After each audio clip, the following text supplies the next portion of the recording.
Hi there, I'm Jeanette Anderson and I am the leader of this year's Stene Prize jury. I am joined today by Shauna, who is the winner of this year's Stene Prize. Hi Shauna, do you want to say a few words about yourself? Yeah, hi, I'm Shauna O'Connor from Dublin, Ireland. I have juvenile idiopathic arthritis and have been living with it for quite a few years now. Yes. Just a few. As we can also read in your wonderful story, and you made a wonderful contribution to this year's prize competition. So how did you learn about the Stene Prize competition? I'd seen it on the Arthritis Ireland Instagram page, which is the national organisation in Ireland for arthritis, and it was just up on their Instagram page, and I'd been looking for something like this before. I wanted to dabble in some sort of advocacy and sharing my own story with living with arthritis, and it kind of just seemed like the best kind of dip into it. It was an area that I'd written before and stuff like that. So when I saw it, I was like, okay, I think I can give this a go. Yeah, Which clearly you could, and which I could. Who knew?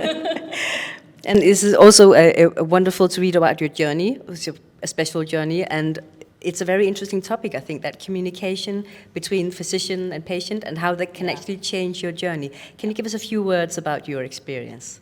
Yeah, I suppose from being diagnosed at such a young age, I've been through just a few rheumatologists in my time, and in this essay that I'd written, I had quite a differing experience with each rheumatologist, and each experience has really impacted how I live with arthritis, or even my understanding, because I was so young and I didn't know what it was, I just knew I was in pain, and I know from a young age. When I first got diagnosed, that experience with my rheumatologist was quite. It wasn't the best kind of communication. The information wasn't relayed to me. It was relayed to my parents. So I was kind of just there.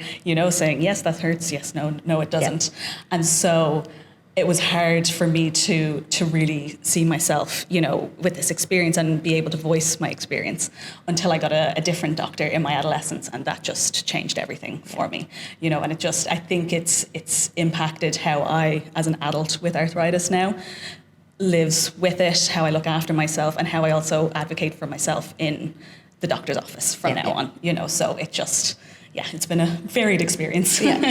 And I think especially that experience is something that many people with RMDs experience, unfortunately. Yeah. And I think that's also one of the reasons why that story resonates with many people, right? Yeah. It's a really common situation.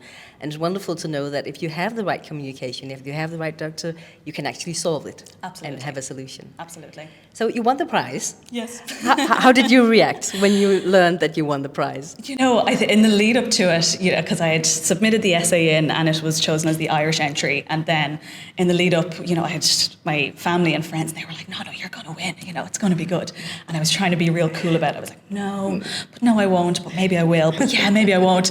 But I was just trying to convince myself to not get my hopes up. And so when I found out, I was in work, and I was working from home, and I just got a call from Tara in Arthritis Ireland, and she told me, and afterwards I was just I think I sat at my desk and I just kind of did a little dance, and then I just told everybody that I could. Of course. I was like, can I tell people? Yes, you can. Okay. So then I told my parents and I told my husband, who's here with me. Yeah. So I just told everyone and anyone I could at that point, because it was just, I don't know, it was just so exciting. Of course, you want to share it with everyone, right? Yeah, I had the date marked in my calendar, so I was just counting down the days of this is the day we find out. Oh, wonderful. Yeah. Oh, that's great to hear.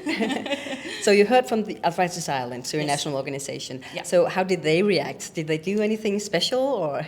I think initially it was a phone call, and I got a call from Tara, like I said, and they had just spoken about the essay and how moving it was, and then from then, I suppose it kind of started this relationship with Arthritis Ireland then, and I was involved in the National Arthritis Week in Ireland, which was around April, a week in April. So they asked me to be one of their ambassadors, from then on. So it's just by entering into the competition, it started the volunteer work I wanted to do, and now hopefully I can continue to do that with Arthritis Ireland. Wonderful. So that's actually made it possible to you to join Arthritis Ireland and make a contribution. Yeah.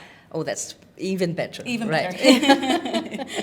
So what part of the prize is coming to EULAR, to the big EULAR Congress with like 15,000 people, and what is your experience here? How's it been? Overwhelming? Or? Oh yeah, oh yeah, very overwhelming. Yeah. Because I knew obviously it was entering the competition and winning was a big thing, and then seeing the response after winning, I don't think I expected it to be that big as well. No. I had people from all kind of walks of my life, and even like my mom's friends saying like, "This is a big thing." I was like, "Oh my god, it is!"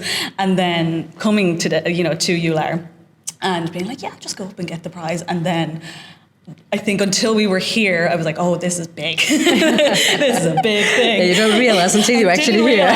Because even the night before, I'd watched last year's live one, just be like, "What do I do when I get up there, and what are people wearing?" And I'm like, "Oh, wait, this is a big thing." Yeah. So I think just overwhelming, to be in a space with so many people who are experts in the field, and being on the patient side of thing, you can very easily just feel like, "What am I doing here?" But I'm very much a big advocate and proponent of lived experience goes a long way, so in my own way, I'm an expert by experience, so. You are an expert, yeah. So try to convince myself when I feel that overwhelm. Yeah. So what is your advice for somebody sitting out there considering maybe writing an essay for the Stene Prize? What would be your good advice to them? My advice is, I suppose, when you see what the theme is and you resonate with it, to write out your experience, write out what comes to you first, and then after that, go through it and think, if I was in a cafe and there was a stranger on another table, if I heard them talking about my story, would I be okay with it? And if you're not okay with it, or not okay with certain parts, maybe take those little bits out, because just because you're sharing your lived experience doesn't mean you have to share all of it. Nope. You can just share the bits that you're comfortable with, and that can change over time as well. What you're comfortable sharing now might not be what you're comfortable sharing in a few years. So if you have that feeling where you're like, "Oh, I don't really like that bit about my doctor or my parents or whatever that might be," then just edit that, because it's your story. So you don't have to give everything, but just give the bits that you're comfortable sharing as well at the same time. And then get someone to read over it. Oh, yes. Always good to get a second opinion, Always right? good to get a second opinion, and maybe a third and a fourth. But would you recommend people to Absolutely. write? Oh, like it was such a cathartic experience. And it was the first time I'd ever spoken about in any kind of way, my experience of living with JIA. And doing it and then having people even read it, and especially afterwards when I had people reaching out to me saying they really resonated with it, it just was such a validating experience, and like I said, cathartic, to finally be able to put a voice to something that I'd wanted to do for so long. So I would highly recommend it. Yeah, absolutely. So hopefully they can do you justice. Hopefully. Well, thank you so much, Shauna, and congratulations once again. It was a wonderful essay, really well-deserved prize. Thank you for picking me. I really appreciate it.